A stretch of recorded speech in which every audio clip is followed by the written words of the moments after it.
Good evening, viewers of Equinoxe Television. It's time for the news. We thank you so much for joining us. My name is Anna Bilaleke. Right away with our major stories tonight. The founder of the Bambalan community, who has been in captivity for over a year now, has been released. Finally, that information has been confirmed to us, to Equinoxe Television, by the governor of the Northwest region, Adolphe Lele-Lafrique. That was earlier today. Now, under what circumstances was the fund released? We will be talking with the governor of the Northwest region, like I earlier mentioned in this edition of the news. And do you know that over 46% of Cameroonians consume shisha? Medics say shisha consumption is very dangerous to our health. Viewers, those are our major stories. Stay with us for details and more.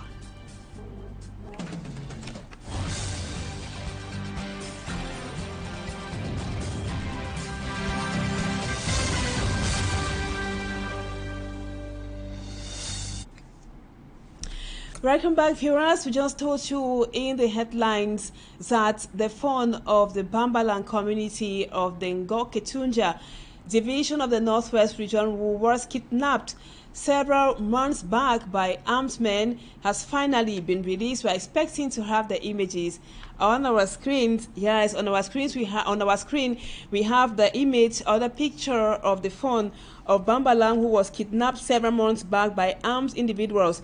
He was finally released earlier today, and according to official information from administrative officials of the Northwest region, especially the governor of the Northwest, Adolphe Lele-Lafrique, the fund was released with the intervention of the military or security officers. And according to the information we got from Northwest officials, the fund was physically very okay. They're still to determine by psychologists if he is okay health-wise. And we will be talking detailedly about the release of the fund of the Bambalan community with the governor of the Northwest region, Adolphe Lele-Lafrique. That would be in the second part of the news.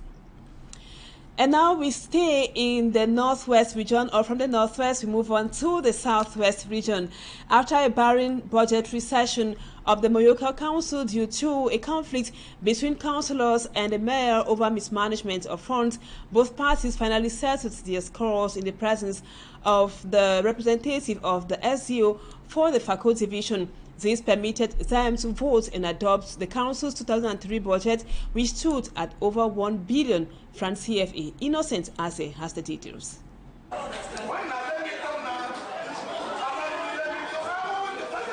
Tension and counter accusation were what brought the last Moyoka Council session to its premature end.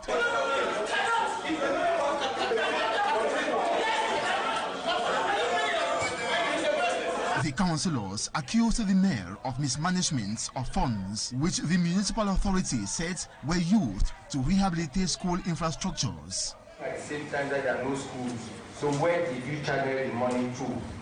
And these schools have not been running since 2019. So all other allocations for subsidies, where have they been channeled to? If you bought the material, then it is only for no one to see the material stocked somewhere. I'm going to page 51, and I'm talking about invitation 20-222-100, and we are talking about transportation equipment, where 79 million francs was spent, and we know that this municipal council authorized the purchase of a tipper for 79 million. As a consequence of this squabble, the council's 2023 budget was never adopted. Contrary to what the finance committee is asking us to do, I am thinking that if we cannot be able to see the tipper, we cannot be able to see the equipment bought for schools, we cannot go ahead to adopt the accounts. Thank you very much. It was in the recent budgetary session and in the presence of the Fako SDO's representative that the councillors and mayor were united to pursue their common goals. We had a closed-door meeting with all the relatives where we were able to find out exactly where the issues were found, where the problem is, and the way forward. We have called him to order and told him where exactly he went wrong.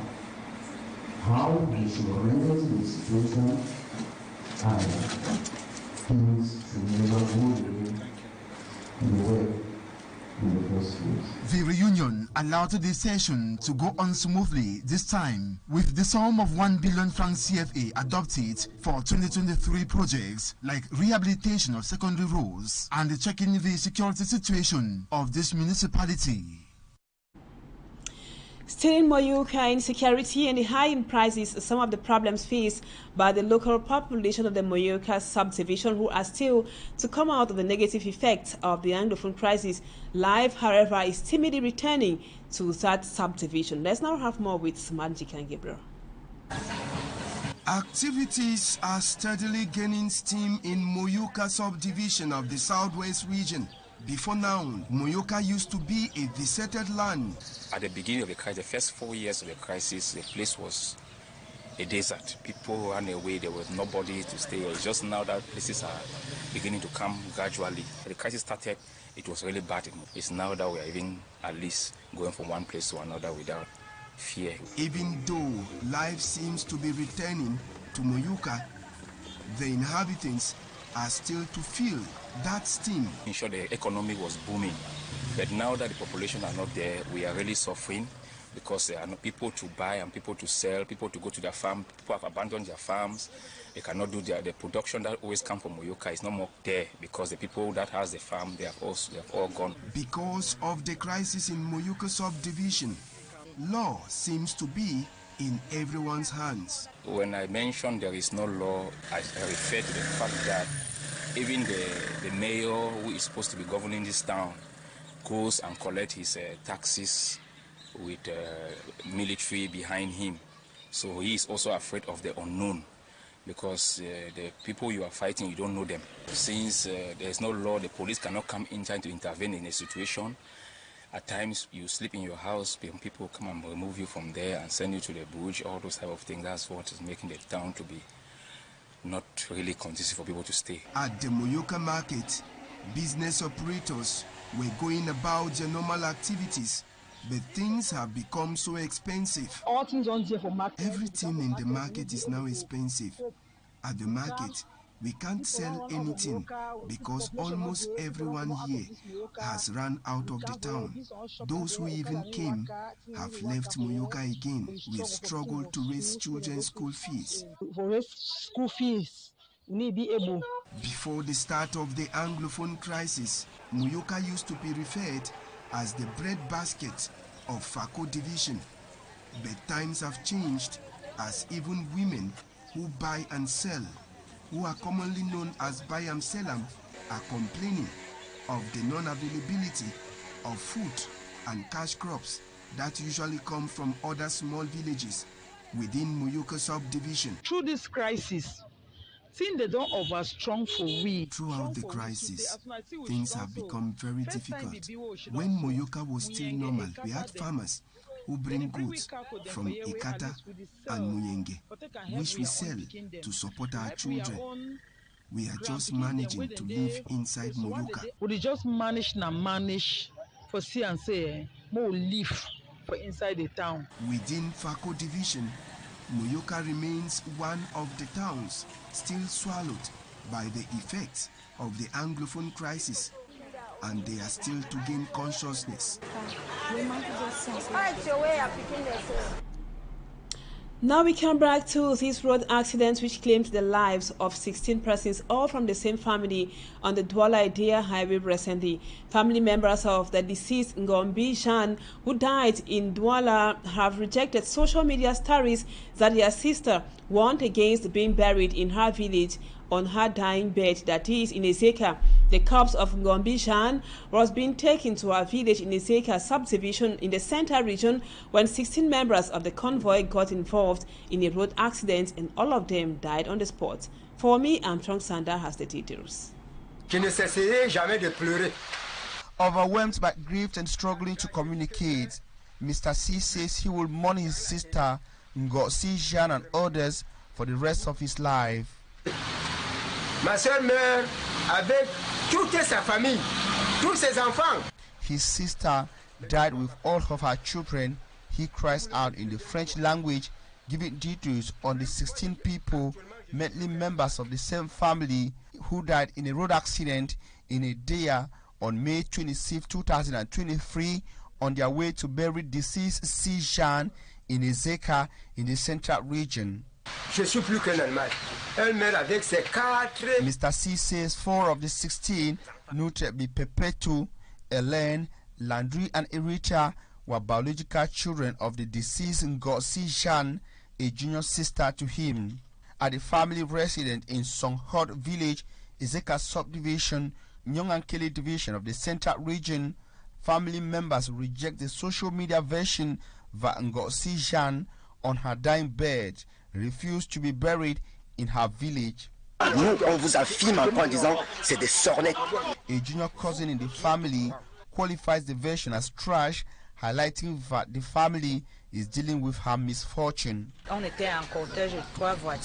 Madame Mahob Mambeng is a junior sister to deceased Ngozi Jean. She was in the third vehicle, which was part of the funeral convoy on May 26th.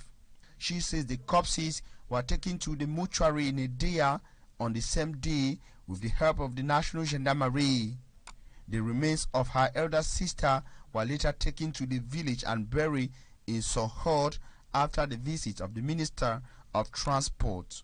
The 16 victims, according to her, are still in the mortuary to be buried after 2 weeks, as recommended by the Minister of Transport. Sad indeed. And we talk this other road accident this time around in the West region, where one person died and 2 others were severely injured in this other accident, which occurred in Bu Baleveng in the Menua division of the West region. The accident involved a truck transporting paint and a fuel tanker. Lucy Liengu Esier has more. A truck transporting paint collides with a fuel tanker at Kaifumbo, Baleveng in the Menua division. The commander of the motorized road platoon of Bafoussam says the driver of the blue truck was on high speed.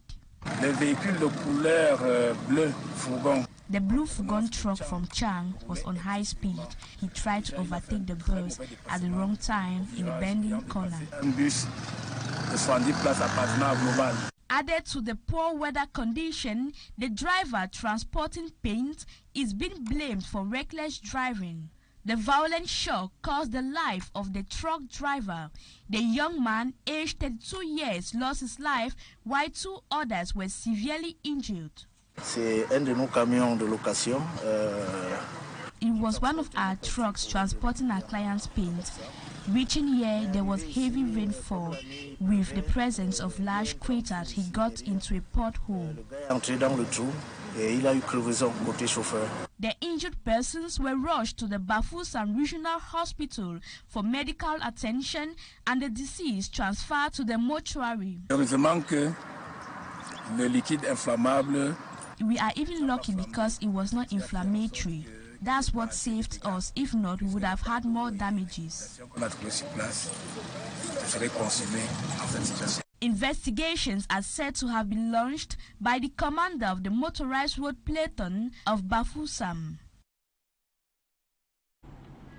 And now back to Douala. The inhabitants of Bipanda in the Douala 5 area have stormed the streets that was earlier today. They are decrying the lack of a drainage system in the neighborhood, a situation which they say has led to frequent inundation of floods and has also caused huge damages to the local population. Mala Glory spoke to some of the protesters and now reports.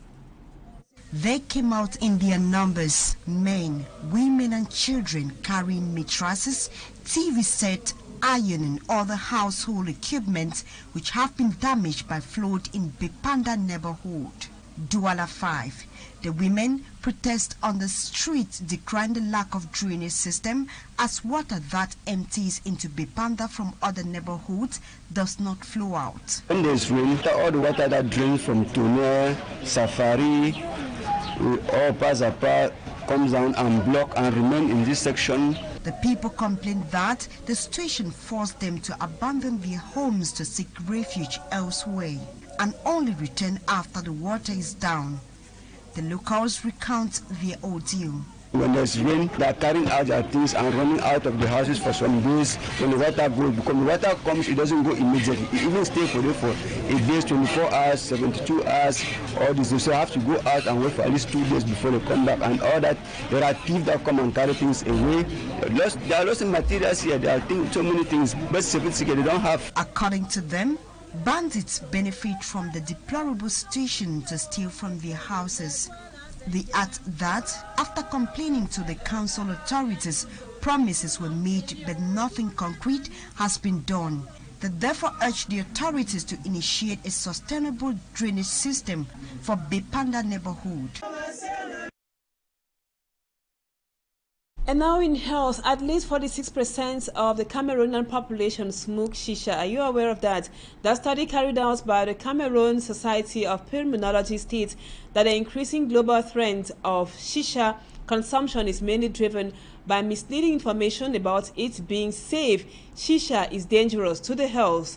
According to the medics, Immaculate Fogo in a report explains to us the dangers of shisha consumption. A study carried out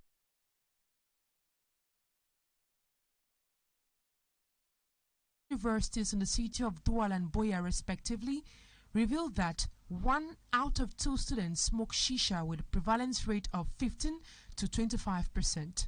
Shisha is firstly tobacco, and then a part of smoke due to tobacco we can then add or a toxic effect due to the fact that we use charcoal to burn tobacco in shisha. So shisha contains tobacco.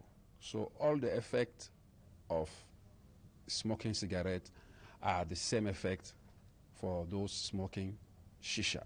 The misleading information that shisha smoke is less harmful to humans because it passes through the water to get purified has led to increased acceptance, especially by the youths. So then they think shisha is not as harmful as cigarette, because those fabricating shisha, they use some fruit, and all this give the sensation that it's something which is good, while it's not really the situation. So what we would like to pass as a message is that shisha is harmful for human being. Water pipe smoking usually lasts for 20 to 40 minutes with close to 50 puffs per session, and the smoke inhaled is equal to smoking more than 100 sticks of cigarettes. This definitely has a negative impact on our health. And we have many products which are toxic, which can provoke cancer, can provoke cardiovascular and respiratory diseases. Sitting beside someone who smokes shisha equally puts your health at risk. According to statistics, 46% of the Cameroonian population smoke shisha. Despite being prohibited in Cameroon, the activity continues gaining grounds. Smokers of shisha and cigarettes, beware. And now former temporary workers of the National Shipyard and Industrial Engineering Company, Chantier Naval, continue mounting pressure on governments to pay dues owed them for more than 10 years in a bid to have the more than 1 billion franc CFA they are demanding for.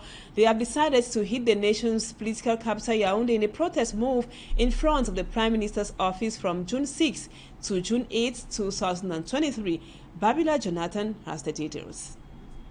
Employees of the National Shipyard and Industrial Engineering Company, Chantier Naval, on the streets asking for months of unpaid salaries and better working conditions. Former temporal workers of the same enterprise also on the streets demanding for unpaid dues. A debt pressure on the current administration of Chantier Naval and the state of Cameroon.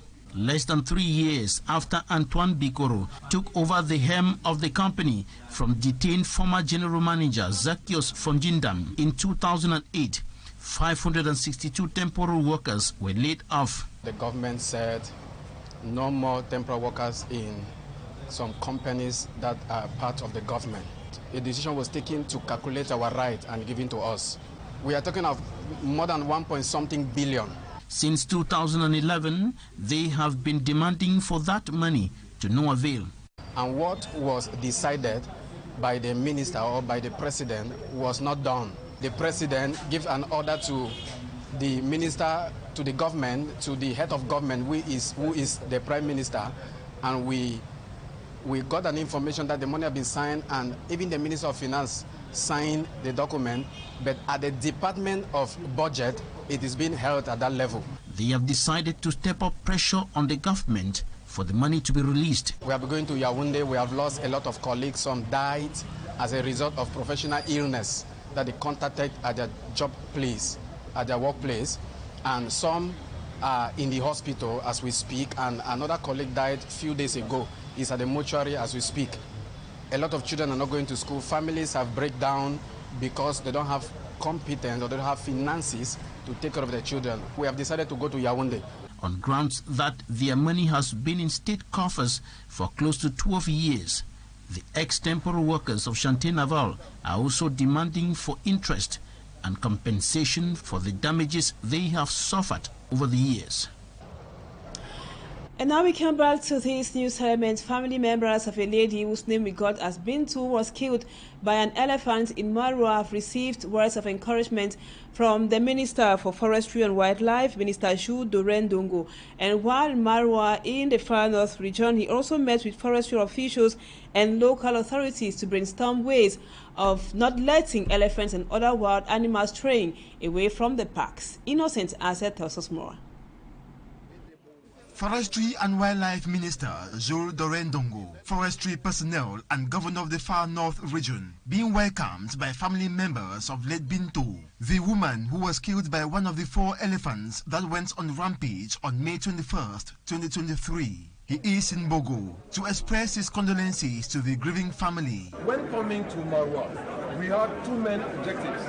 We wanted to pay a visit to a family of the person who died on 23rd of May. Recently, one Mrs. Bintu. We did it within the premise of the Lamino of Bogo. And we express a message of condolence of government and the Ministry of Forestry and Wildlife. Being another objective of the Marwa visit, the aforementioned personalities, including senior divisional officers, mayors, regional councillors, also sat to discuss on actions to be put in place so that elephants freely migrate in search of water and food without destruction and killing like the recent case. Important meeting where we took some major decisions. First, to free up and preserve wildlife migration corridors, notably for elephants, because today, and I'm happy to say that the population of elephants and hippopotamus is increasing. It means that we are doing a good job. But the problem is that we have to share the same species because we are looking for food, we are looking for water, and because of climate change, animals are looking for food and space. In the course of the meeting that also grouped elites from across the region, the minister pledged to ensure the population do not experience same incidents again. We meet at those fields, we meet at those sites, and there's conflict.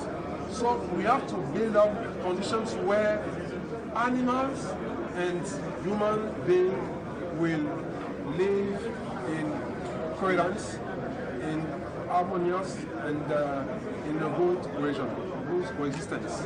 At the end of the camp together, Minister Joues Dorendongo handed over signposts to the regional delegates of forestry and wildlife, indicating the corridors of elephants. He also used the occasion to caution the population from constructing on the paths of these elephants. Thank you, Innocent, for that report, which brings us to the end of the first part of the news. Viewers, don't go away. Talking Points is up next. Stay with us.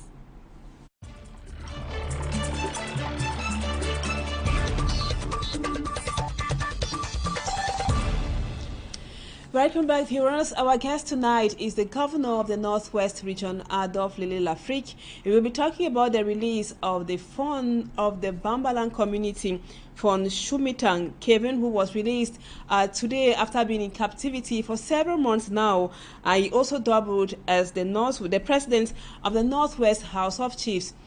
Adolphe Lele Lafrique, thank you so much for accepting to be our guest on Talking Points tonight. Can you once again confirm to us that the fund of Bambalang has finally been released, and how did the operation go in the Bui division?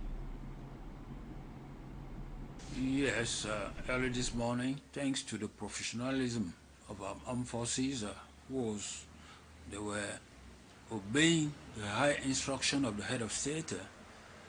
They have been able to take back the fund of Bambala, who is on his way coming. I would like, therefore, not only to congratulate the security service and military men that carried out the operation, but also thanks the population and all those who involve themselves freely in the process of bringing back safely the fund of Bambala to the regional assembly, to the Northwest region, and to his population of Bambala. What do you think? Indeed, it is coming time. And now, Mr. Governor, he was kidnapped in the Ngoketunja division and was finally released in the Bui division. Can we say, from the look of things are under control, or things are returning to normal in the Northwest? Indeed, it is coming timely to confirm that things are coming back bit by bit normally in the region.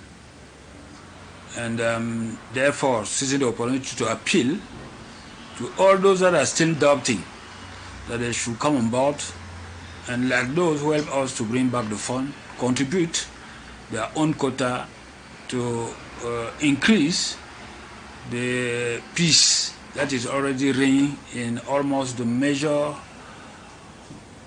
part of the Northwest region, by collaborating with the administrative authorities, the military services, the security services, to help us bring back long-lasting peace in this our beloved region, and accompany the head of state in the rebuilding process. It is therefore a push, a booster to the peace process that is ongoing in the region. And now, Mr. Governor, the fund has finally been released after several months of being in captivity. He was kidnapped by armed individuals, but there are still so many youth, so many other people who are still carrying arms. Do you have a message for them? Yes, that like those who have done it before yesterday, that they should come back and join the other youth of this nation to rebuild back better this nation. The DDR center are open to them, and they are awaited. You saw them marching here during the celebration of National Day. It was a message to the nation that if they are coming back home, the prodigal father will welcome them and resettle them, help them resettle in the society. He was released in Bui division, and the military service will give you the exact circumstances of the release of the fund.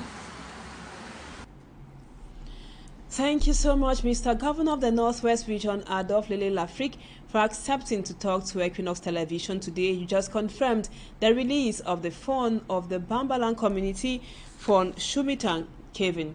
Viewers, we thank you so much for always being with us. That does it for the news. Don't go away. Our programs as usual continue. The news in the French language comes up at 8 p.m. and Serge Alongoto will be with you at exactly 7 p.m. So stay with us on Equinoxe Television. Bye-bye for now.